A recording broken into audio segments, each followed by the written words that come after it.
Okay, everyone. So my name is Simon Branigan. I'm from the Nature Conservancy. I'm the operations manager for the oceans team on the East Coast, and also project manage the Port Phillip Bay Shellfish Reef Restoration Project. So the next 45 minutes, I'm aiming just to give you an update on the project, including construction techniques, existing restoration sites, new sites, just an overview on the monitoring approach and results. Also, we're going to cover off on the restoration suitability modelling, and happy to take any questions. So the Port Phillip Bay project has been going since 2014, and it's a foundation partnership between the Nature Conservancy, the Victorian Government, and Albert Park Yachting and Angling Club. And since that date, we have a number of other groups that have become involved. As you can see from this map here, up to 50% of Port Phillip Bay was once dominated by oyster reefs and shellfish reefs. Geelong Arm was a particularly a stronghold for the oyster reefs, whereas you head up to the northern part of the bay, you had more the mussel and oyster reefs. We have two existing sites that we're working in, Margarets Reef up in the northern part of the bay and Wilson Spit in Geelong Arm, and we're also planning on rebuilding reefs in 9 Foot Bank and Jimana, which I'll go into in a moment. These shellfish reefs were historically harvested for thousands of years by Port Phillip Bay traditional owners. When the Europeans came along, the harvesting escalated very quickly.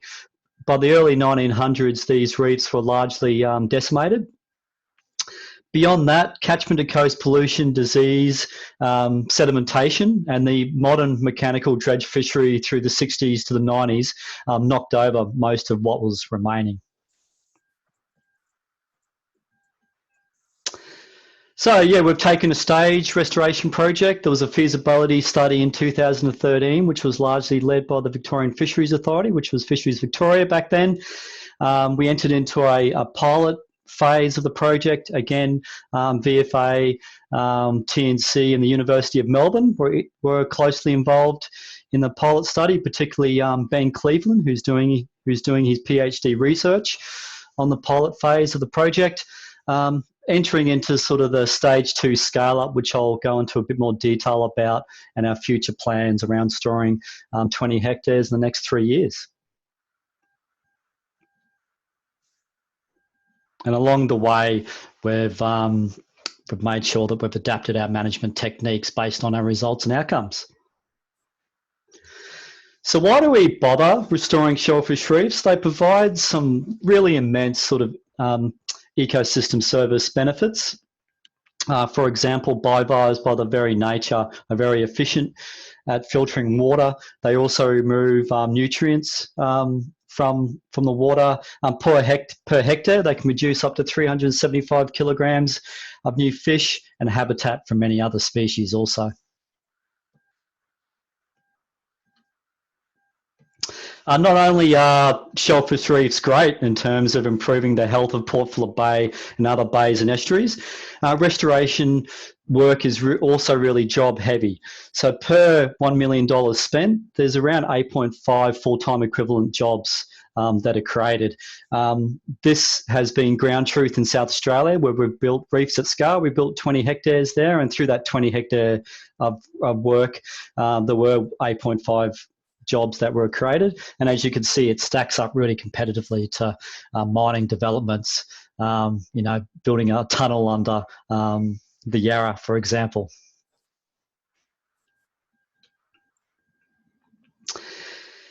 So there's a number of different ways you can build shellfish reefs. The techniques overall that we take align with the Society of Ecological Restoration standards and principles. In Port Phillip Bay, it's very much a reconstruction approach, where you have to reconstruct the reef base and then seed that reef base with oysters or mussels. So Port Phillip Bay is largely considered both substrate and recruitment limited, and I'll talk a little bit about that in a moment. And I'll see if this video will play. So this is a video of a barge with a long reach excavator.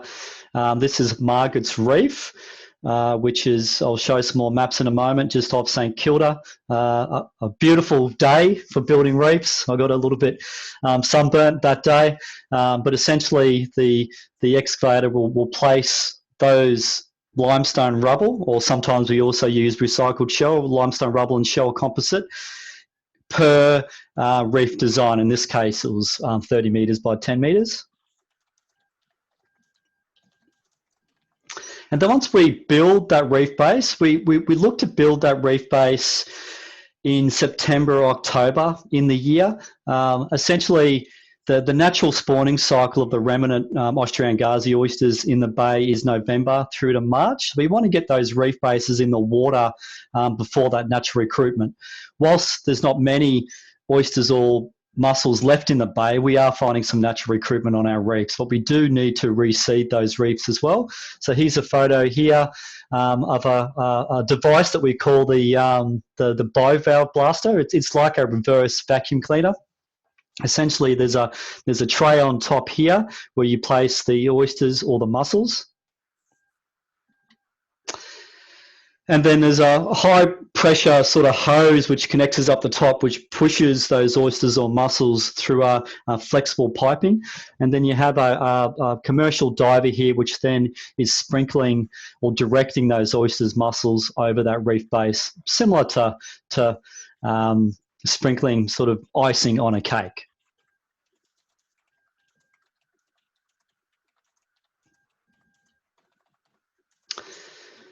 So the two sites where we've been restoring reefs to date, the first site is at Wilson Spit, which is in sort of outer Geelong Harbour. As you look north, you have the Yuyangs up here. We go out from the Clifton Springs boat ramp. This area is around 6 metres in depth. It's a muddy, silty bottom. With scattered shells, plenty of evidence that it was an old dead and buried shellfish reefs. We've restored 1.5 hectares of reefs there to date, 2 oyster reefs and 2 mussel reefs.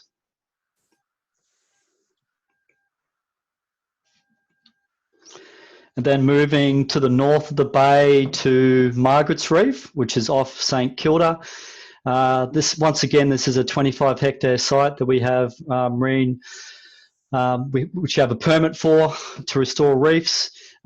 This was a living reef up until the 80s.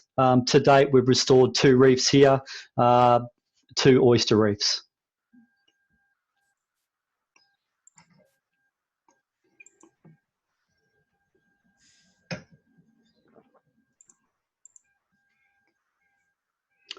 And if this video will work, and this is what Margaret's Reef looks like after around 2 years since construction.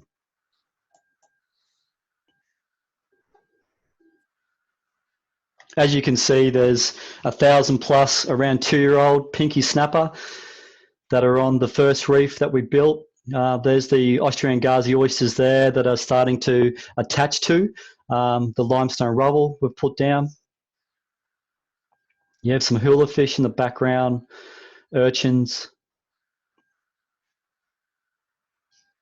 This was quite a good visibility day. So this was in the middle of winter, I think. Generally, the visibility isn't as good out there.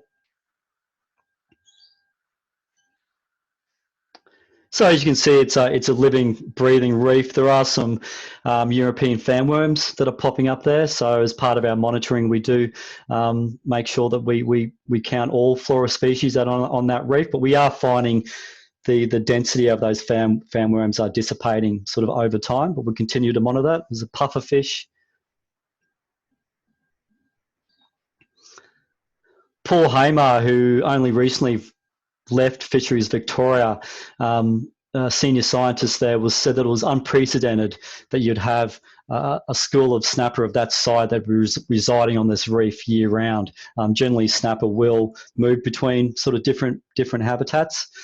However, we do expect once these snapper do get to a certain age that they will migrate out of the bay to South Australia and come back when they're ready.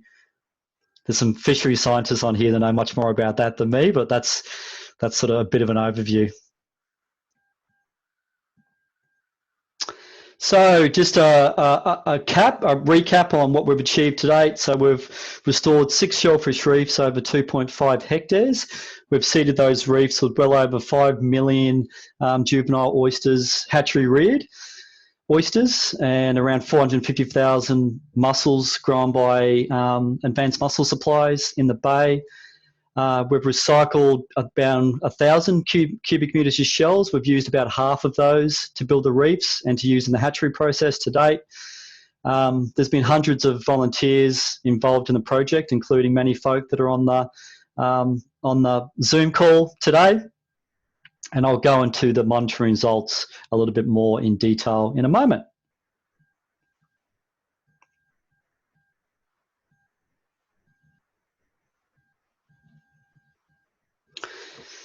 So one of the new sites that we're looking at restoring in Port Phillip Bay is a site by the name of 9 Foot Bank. As you can see, it's roughly sort of northwest of Wilson Spit.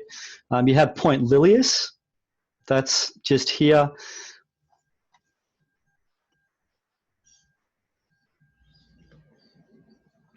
This is a degraded shellfish reef site. This is the closest to what we've found to a remnant shellfish reef in Port Phillip Bay. The Deakin University Marine Mapping Group undertook multi-beam sonar and towed video surveys of this area, and this is one of the maps that was produced. Essentially in the centre of this 9 foot bank area, which is around 3 to 4 metres in depth, you have this sort of shellfish reef habitat. It's not a consolidated reef base. I'll show a photo in the moment. Rather, it's clumping oysters with bare sediment in between, and a lot of those clumps do not have any live oysters, but some of the clumps do. The central bit of 9 foot bank is surrounded by a mix of shellfish reef and seagrass, and beyond that you have the seagrass habitat. So here's a multi-beam sonar map that the Deakin University produced. They also went through and did some towed video of that site, and these are the towed video tracks on 9 foot bank, and that's how we came up with the habitat classifications.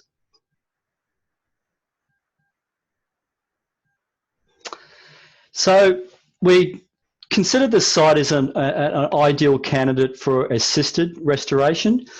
And this would be an Australian first for Austrian Gazi oysters in Australia.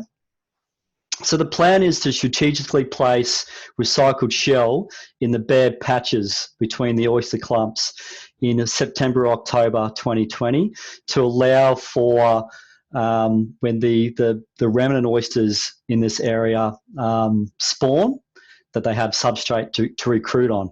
So the theory is that this site is substrate limited rather than recruitment limited.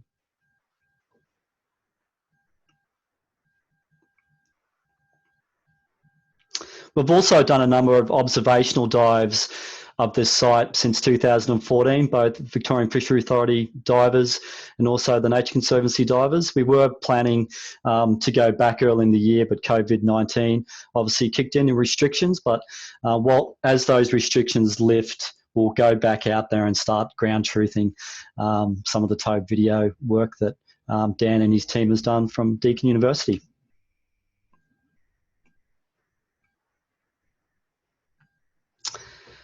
Okay, so the next site that we will be seeking marine and coastal consent for to restore shellfish reefs is a site offshore from Jimana.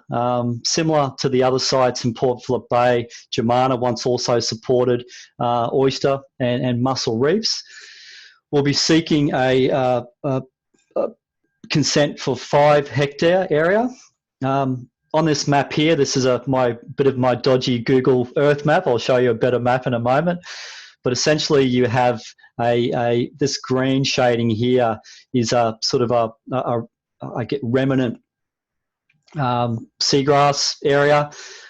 We did some baseline dives here, and it's primarily Holophila with a little bit of Zostera as well.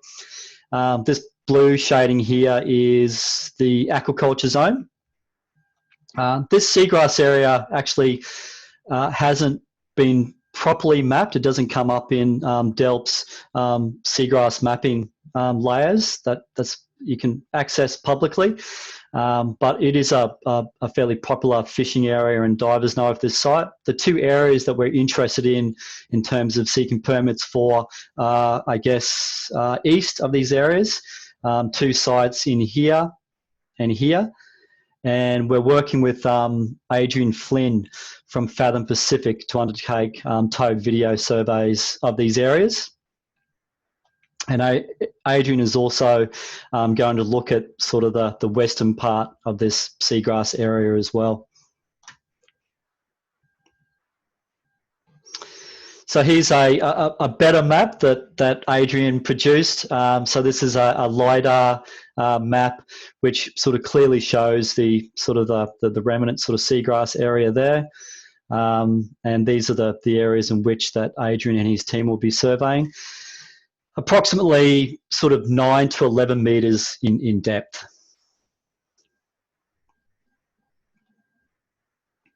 We have undertaken some drop video work in this area, and from what we can see, a lot of this area, as the mapping shows, are old Shellfish Reef areas, and here's some photos from our baseline dives. Down the bottom here, you have sort of Ben Cleveland from Ozfish Unlimited, who's holding up an old giant Austrian Gazi shell. And also here's some evidence of, which may be evidence of an old shellfish reef here as well.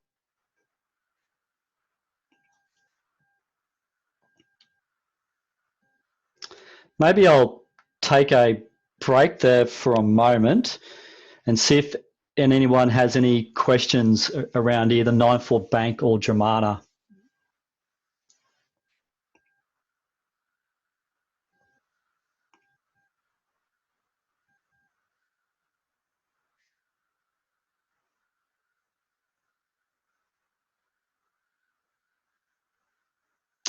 Okie doke. More than happy to take some questions at the end. If there's any questions on chat, Ash, if you could let me know. I'm blinded. I can't see the chat at all. You're good. There's not any questions on the chat. Okay, great. Well, hopefully I'm doing a good job. All right, we'll keep moving, but like I said, more than happy to ask questions, or please give me a call once this presentation is over tomorrow or the next day, maybe not Saturday. I'm more than happy to discuss these sites in more detail. So now I'm going to go into our monitoring, evaluation and reporting approach. It's all well and good to be building these shellfish reefs, but you also need to be measuring and monitoring these reefs. So there's a number of different approaches. Shellfish reef metrics, which I'll talk about in a moment. Socioeconomic is collecting data around jobs that are created, volunteer participation. Bathymetry, I'll show another multi-beam survey map that Dan and his team took. Beta remote underwater video, that's essentially deploying GoPros on frames with bait arms. They can be either baited or unbaited. We use baited brubs, and essentially that's a way in which to gather more data around abundance and diversity of fish species, both on the impact site, the restoration sites and control, and reef life surveys. Now I've got a Butte video that Ben Cleveland put together that sort of walks through our monitoring approach. So this is Ian Garland on Real Easy charters going out from Clifton Springs boat ramp. Basically we descend down the shot line onto the reef. So what we're undertaking here is the reef life survey method developed by the University of Tasmania. So we roll out a tape measure down the centre of the reef. We swim back, counting the bigger mobile fish species, such as snapper.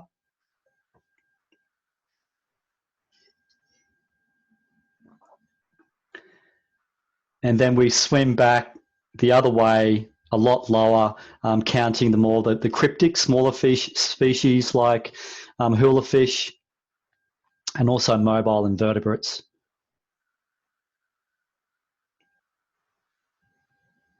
Then once we've done that, this is where the shellfish reef metric comes in. We take a subsample of oysters or mussels or both off the reef, and we put them in bags. And the idea of this is that we want to collect information about the survival and growth of oysters on the reef and density per square metre. And here's a photo of oysters growing off a scallop shell, shell culch. We also measure those oysters in situ on the reef. So we're getting quite a bit of natural recruitment, particularly in Geelong. So we have these underwater calipers where we measure the oysters in situ. Because obviously you don't want to be collecting large limestone boulders and putting them in bags. And another pretty good visibility day. Some days the visibility isn't great down there, so we're not able to do monitoring. And also part of the Reef Life survey, you're also noting down anything you see beyond your transect also. And here's some image footage courtesy of Streamline Media, Jared Boyd, of anchovies at Margarets Reef during a monitoring cycle.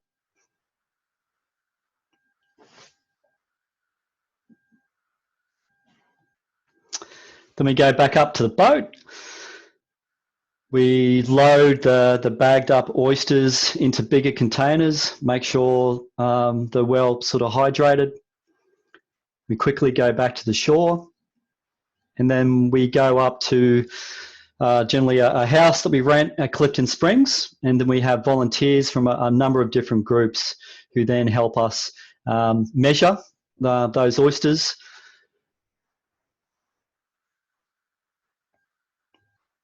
And as you can see here, we have people measuring them with calipers and also other folk that are entering that data onto a spreadsheet on the computer.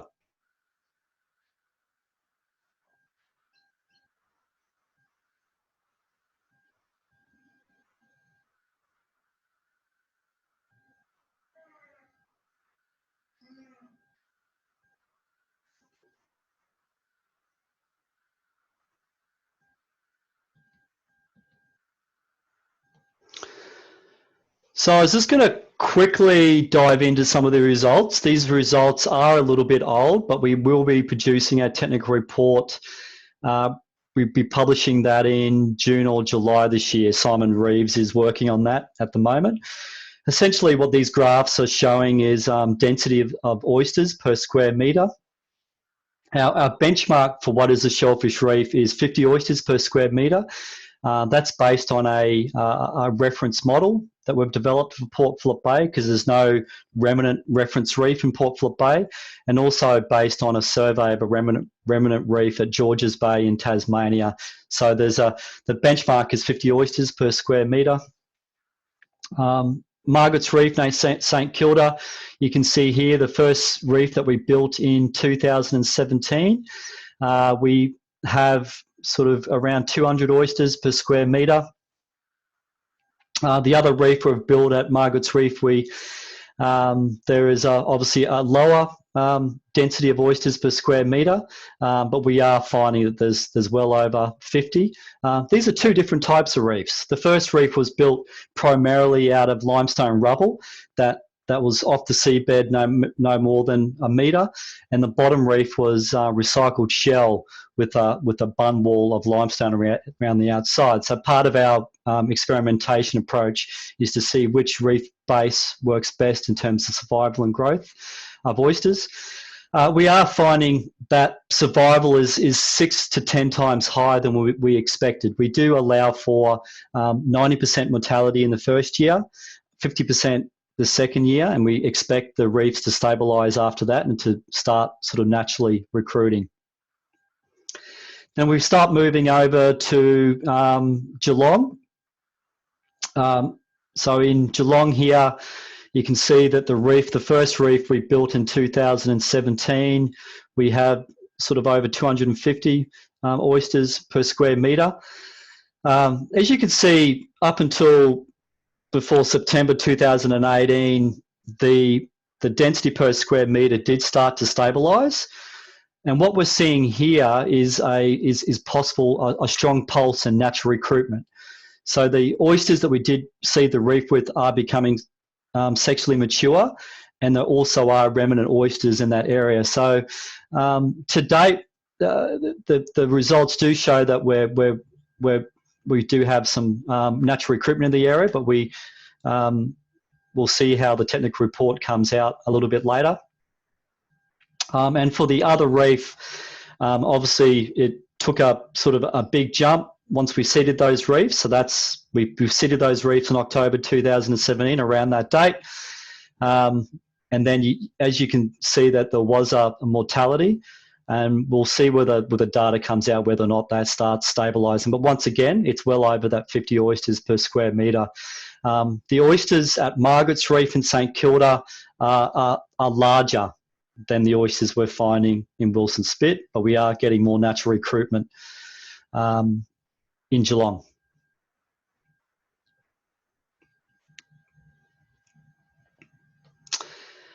Now for the mussel reefs that we're building, as you can see, we have the Margarets Reef 1, basically we haven't put any mussels on this reef at all, so that's why it's down below the line there, whereas Margarets Reef 2, we've seeded that with mussels, originally quite a high density, and that's come down to 817 per square metre. We have a different benchmark for mussels. The benchmark is 1,000 mussels per square metre, which constitutes a mussel reef. So we're going to have to monitor that over time. We're not finding strong recruitment onto the mussel reef, so we still need to do some work around that. And this is also largely a recycled shell reef base as well. And if we start moving to Wilson Spit on the other side, you can see the reef 3. We have around sort of 5,000 mussels per square metre. So that's, well, 6,200. So that's well over the 1,000 per square metre benchmark. And just really briefly, what type of fish are using the reef? Well, you've seen plenty of footage of the snapper. We're also finding hula fish was there, little weed whiting, common bullseye and cobbler fish, amongst many others that are found on the reef. But the technical report that we will be producing will cover off on all the species diversity as per the reef life surveys and the BRUB monitoring that we're doing. We did have a backlog of BRUB footage, which has now all been analysed. So that's really exciting that that data is now going to feed into this technical report that's going to be coming out in June and July. So yeah, other monitoring techniques. Once again, the Deakin Uni mapping team undertook some multi-beam surveys of the reefs. Basically, part of this is to survey the reef footprint to see whether or not the reef is increasing in size over time, to see whether or not the structural integrity of the reef is being maintained over time. So this is an image of Margarets Reef, the first reef we built in St Kilda. It looks like there's a big gap here, but when you dive it, it's actually a largely a consolidated reef base that's around 30 metres long. These sort of red bits are sort of the higher parts of those reef. When we deployed the reef, the long reach excavator didn't have a GPS on the bucket. When we are building reefs, heading into October this year, using a composite of recycled shell and limestone, there will be a GPS on the bucket. So the construction of those reefs will be sort of super accurate. And on the outside here, you have, these are sort of gabion baskets that were filled with rock and shell. This is part of Ben Cleveland's PhD research work. Essentially, he tied off oysters to these gabion baskets to test what height is the sweet spot in terms of survival and growth of oysters, and that will feed back into the height of the reefs also. Ben would be able to explain that a lot more thoroughly, but that gives you a bit of an oversight of that. And another really exciting project that we're going to be engaging in with two partners, the Victorian National Parks Association and also the University of Melbourne. I can see Becky was on Zoom before, essentially engaging with volunteers, marine care groups, divers, fishers and others. They assemble these settlement plates, they deploy them in different parts of the bay. It's a way in which to develop a hotspot map or an indicative map of what are the recruitment areas in Port Phillip Bay. So basically these are deployed in September, October, ready for that recruitment pulse between November to March. Then we retrieve these settlement plates in around March or April, and then we count any natural recruitment of oysters or mussels on those settlement plates. So the idea is that we want to get a better understanding about where are the remnant populations of mussels in the bay, and it's advantageous to be building reefs close to these areas if it's appropriate. Also a part of Oyster Watch, the University of Melbourne, Steve Swearer and Becky Morris and others undertook some eDNA testing. They developed a eDNA probe for Angazi oysters. They tested a number of sites in the bay, both on the seabed and the water column, once again, to see whether or not we could have another line of evidence around where these remnant populations of oysters and mussels are in the bay. And then the third prong to Oyster Watch was Greg Jenkins undertook a pilot larval dispersal modelling in the bay as well.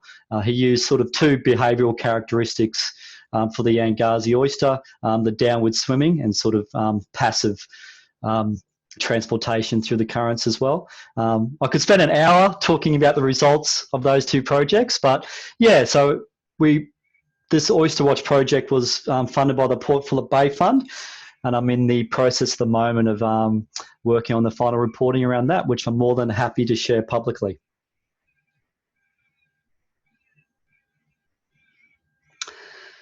A great parallel project that we've worked on since the inception of the shell recycling project is the Shellfish Reef project is Shuck Don't Chuck shell recycling project, where we recycle shells from restaurants, markets and seafood wholesalers, and we cure and weather those shells for up to 6 months. We've got a shell curing site at St Leonard's, supplied by the City of Greater Geelong. We're also working on a shell curing site closer to Melbourne also. We use those shells as culch in the hatchery to grow oysters on, and also to build shellfish reefs as part of the substrate.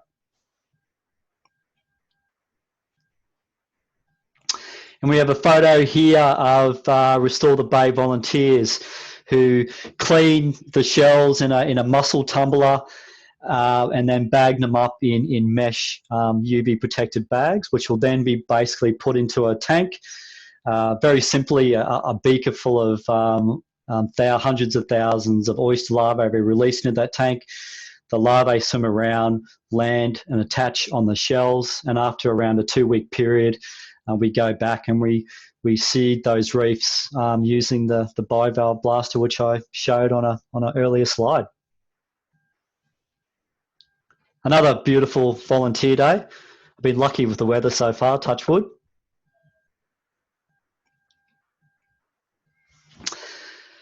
Okay, so future directions.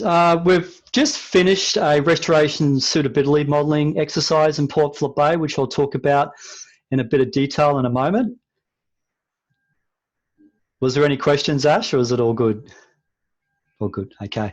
There will be some more Restore the Bay volunteer opportunities that will be coming up, so apologies of those who reserved to participate in the activities in March. Obviously, we had to delay those, but at this stage, we'll be looking at September, depending on government regulations, but there may be some shell cleaning days before that.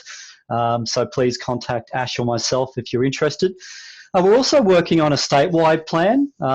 There's other bays and estuaries that also warrant some habitat restoration. So statewide plan for Western Port and the Gippsland region, working with sort of local community groups in those areas. An Australia-wide Shellfish Reef campaign or initiative, which I'll talk a little bit more about in a moment. And we also have some interest in some coastal resilience project as well. That's where marine habitats such as shellfish reefs can be used to help dampen wave energy and protect shorelines from erosion. Okay, just very briefly, so I'll leave time for some questions. In terms of the restoration suitability modelling, I guess it's essentially an index of areas in Port Phillip Bay that are highly suitable to not suitable at all for shellfish reef restoration. Essentially, we come up with a number of different parameters and criteria. So some of the parameters are, for example, depth. So we've used a depth range of 5 metres to 12 metres.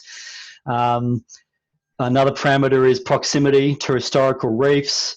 Other environmental parameters around what you need in terms of survival and growth of bivalves. Others are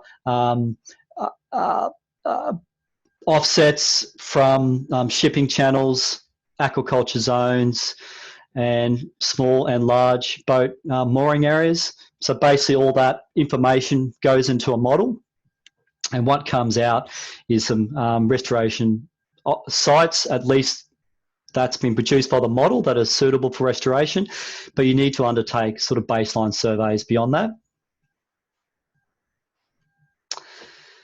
I'm just going to show you a few maps, and one of these maps, this one's extremely interesting. This is off Werribee, the Melbourne water treatment plant. There's a large area there that has come up as highly suitable for shellfish reef restoration, but as I said, you do require some further baseline surveys of this area to ground truth that.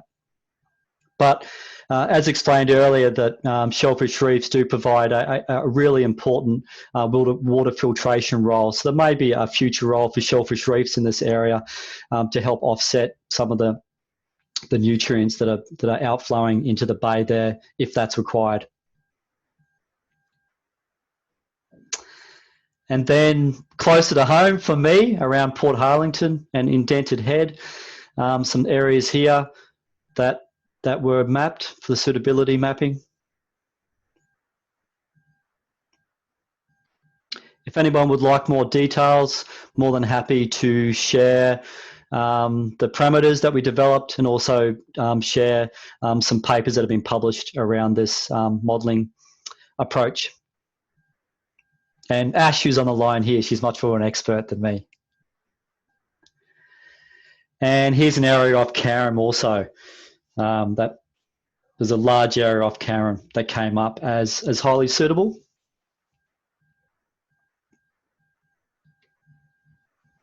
Simon, do you want to talk about like the different colors?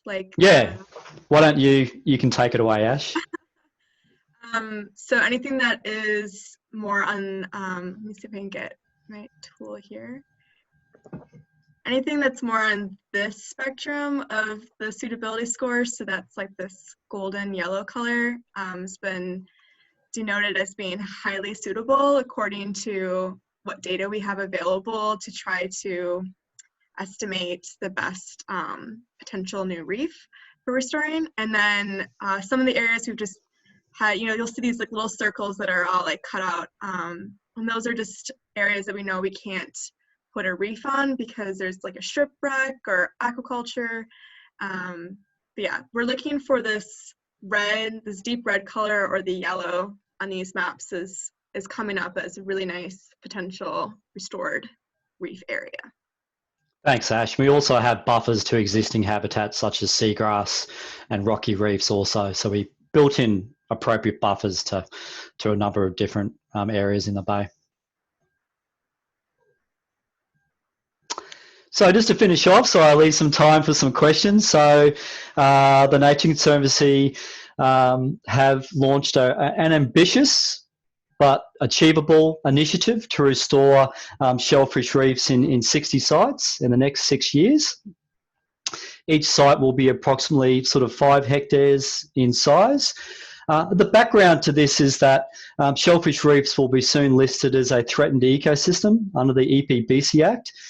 To take shellfish reefs off the threatened ecosystems list, you need to restore 30% of the original extent. And that's how we came up with the 60 sites in 6 years. These dots on the map are just indicative areas, so the reefs won't be this big, but however you can see there's a large spread through Queensland. We're actively planning to build reefs in the Noosa estuary at the moment, down through New South Wales, Victoria, Tassie. There's no reef restoration work happening in there at the moment, but there is some early planning under the way. We've already restored 20 hectares of reefs in the Gulf St Vincent in South Australia, and there's planning for another 2 hectares off Adelaide Metro. Alex Ham, a colleague, has restored 2 hectares of reefs in Oyster Harbour in Albany, and there's currently planning underway to restore reefs in 2020 in both the Swan and Peel-Harvey estuaries south of Perth.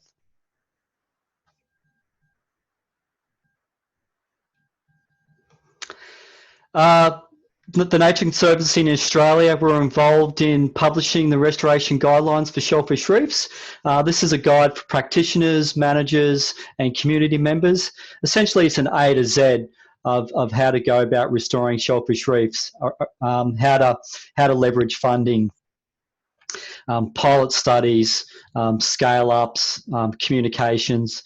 It's 80 pages long, so per chapter there's references to take a deeper dive into shellfish reef restoration. There was editors and authors around the world that were involved in developing these guidelines. You can go to our website to download a copy, and also I do have some hard copies left in our office, so please contact me if you like our hard copies. When our office reopens, I'll see if I can send you a copy.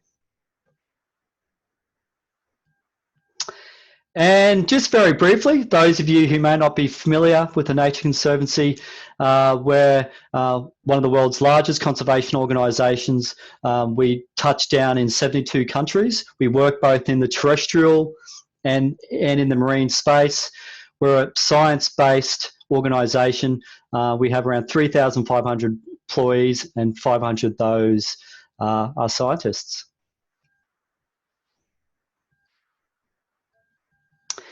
And since the foundation partnership with the Victorian Government and Albert Park Yachting and Angling Club, as you can see, there's a number of other organisations now that are involved in the project, which is extremely exciting. This probably doesn't cover off on anyone, so if I missed out on anyone, apologies. This sort of gives you a snapshot of the breadth of the project. And I'll take a pause there, and happy to take any questions. Yeah, Simon, I've just got a quick one. Downturn, or with the COVID-19 and no restaurants opening, how are you going with the shell, or the ability to access the shells? Yeah, listen, so that's a really good question. So we still are receiving shells from the South Melbourne markets. So they are still recycling around 2 to 3 tonnes per week. When it's busy, 4 to 5 tonnes. We still receive shells from a seafood wholesaler in Geelong, Manzara Seafoods, but no shells from the restaurants at the moment. So which certainly feel for the hospitality sector. But once the venues reopen, we'll start recycling shells. We essentially have a waiting list at the moment. We can't keep up with demand, but once we get a curing site that's closer to Melbourne, we're working on a site at Altona. We will then be able to sort of expand our recycling efforts in Melbourne also. We've only really scratched the surface in terms of the amount of shells that we could recycle.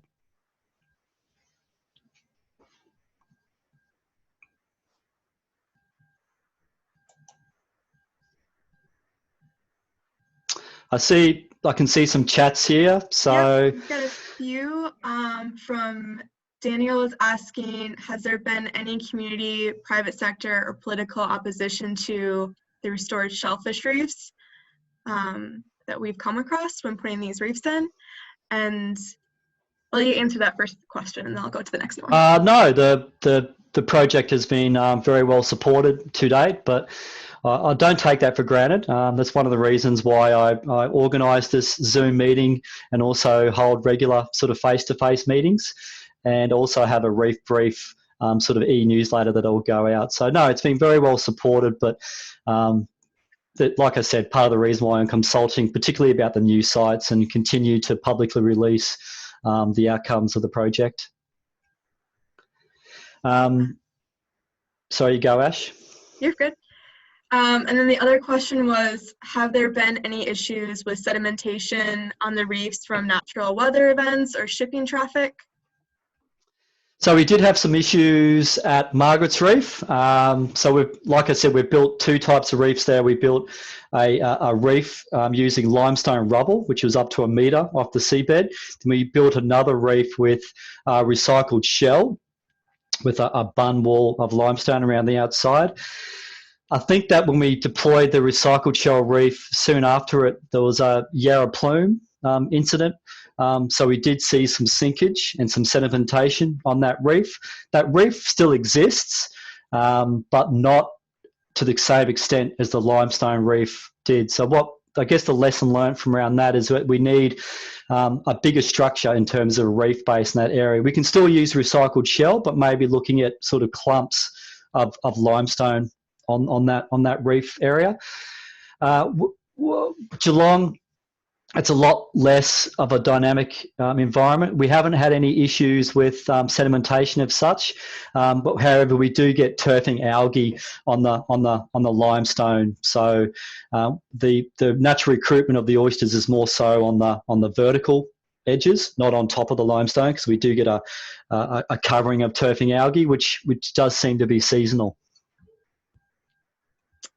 Another question we have from Jennifer is, where in Gippsland are you proposing to restore? Okay, that's a really good question. It's really early days at the moment, but we have had some preliminary exploration in Corner Inlet, Gippsland Lakes, close to Lakes Entrance, then also up to Mallacoota. So we don't have any, we haven't done any restoration suitability modelling. We've done some really preliminary baseline surveys. So in general, so Corner Inlet, a couple of sites around Lakes Entrance and Mallacoota are the sites that we're looking at the moment. But we'll work really closely with the CMA and the other groups that are active, particularly in the conservation space, and also the land care groups, Yarram Yarram Land Care, amongst others. There's an excellent restoration project happening in Corner Inlet already. There's a seagrass restoration project there with commercial fishers. So certainly be looking to work with those folk around potential areas. And obviously the other really important stakeholders such as Parks Victoria, DELP, and Victorian Fisheries Authority. What sort of area and size of area do you need for the shellfish storage and cleaning? That's a really good question. I've just submitted a journal paper around this very thing. So you need at least a hectare. It depends on the amount of shell that you need to recycle. So the hectare site will handle about 1,000 cubic meters of shells. You need to separate that shell, I guess, when it's delivered. Basically, you need to know when that shell is delivered. You don't want to have the piles too high so it gets even weathering. You need room on the site for trucks to be able to come in and to deploy the shell and also pick up the shell later. You also need space on the site of the shell rows, and you need to be able to turn the shells as well. So at least a hectare in size is what I would recommend. But you know, if you're looking at smaller scale projects, community driven shellfish reef initiatives, you may not need a hectare, you certainly don't need 1,000 cubic metres of shell. So you could look at a smaller space. Have you noticed any damage from people anchoring too close to the reefs?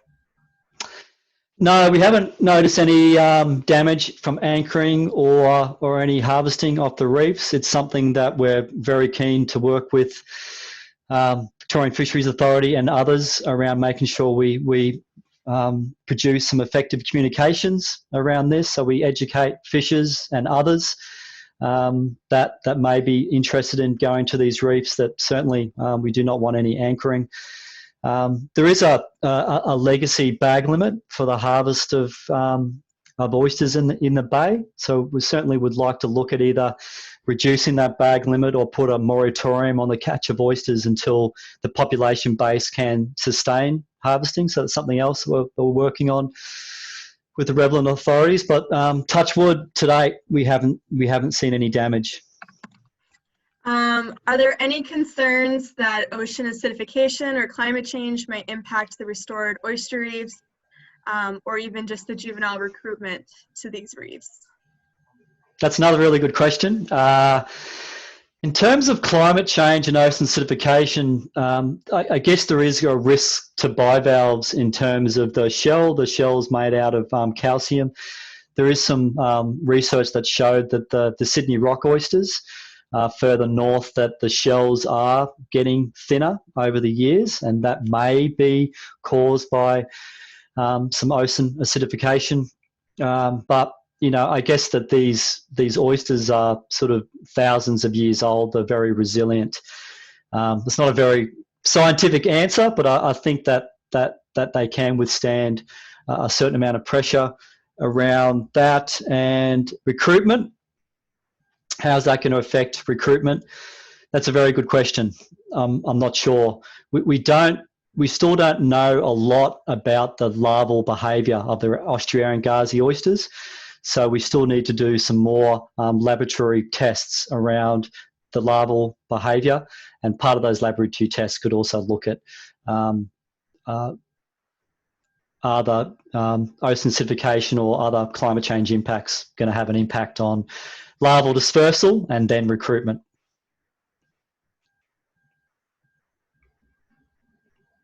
Where does the limestone come from? Yeah, good question, Neil. And that's one of the reasons why I want to minimise the amount of limestone that we use and use as much recycled shell as possible. The limestone that we've used to date has come from a quarry at Point Lonsdale, the Menahir Brother quarry. It's a limestone quarry that's there. So, yep, quarries in themselves have an impact.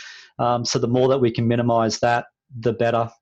But obviously also making sure that we work with those quarries that have good practices in place in terms of where they're working. And going off of that too, the limestone helps kind of build up the structure, and then we dump the recycled shell on there. And there've been a lot of studies that show juvenile recruitment is like higher on the shells than on just the limestone over time. So that's why it's really important to have those partnerships with all these different restaurants and wholesalers, so we can get that shell back into the bay as well.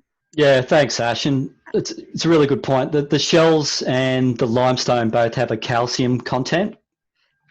It's the calcium content which is a settlement cue for the oyster larvae. They're attracted. So that's why we're not sort of going down the road of using basalt and other types of rocks. It's the limestone and shells with the calcium, which is a settlement cue for recruitment. And then Craig had a really great question about what killed the reefs initially. Could you go into maybe some more detail about why we are in the situation that we are in, and why we need to restore? Yeah, sure. So the first fishery in Port Phillip Bay, Western Port, Connor Inlet, and many other bays and estuaries around Australia was a oyster fishery. There was an oyster rush. They had sailboats. They dragged chain link nets behind that sailboat. They dragged that oyster substrate up onto the deck. They sold those oysters in oyster bars that popped up in Melbourne, Geelong, elsewhere. They also bottled those oysters. They sent them interstate and back to Europe.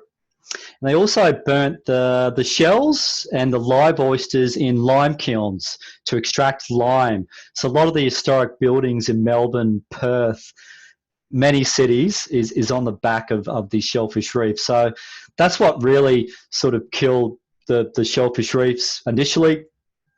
So I think early on, the bay would have really quickly become substrate limited. There still would have been remnant oysters and mussels, but when they spawned, there was nothing to land on and grow.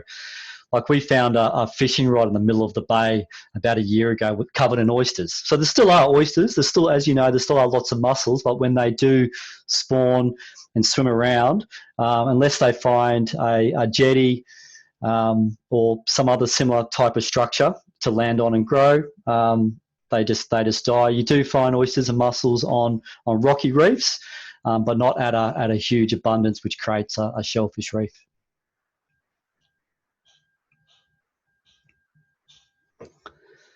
Excellent. Those were really good questions. We're bang on 5:30, so no doubt it's everyone's dinner time. But I would just like to warmly thank everyone for joining this Restore the Bay meeting. If you have any further questions about any aspects of the project, any questions about the new sites, I put a permanent application in for 9-foot bank already. I'll be putting a permanent application in for Jimana once Adrian Flynn and the team from Fathom Pacific have done their surveys. And beyond that, we're looking to restore up to 5 hectares, at this stage 3 hectares of reefs in 2020, sort of later in the year. And hopefully I look forward to see some of you on volunteer days also. So thank you very much from the Nature Conservancy, and good night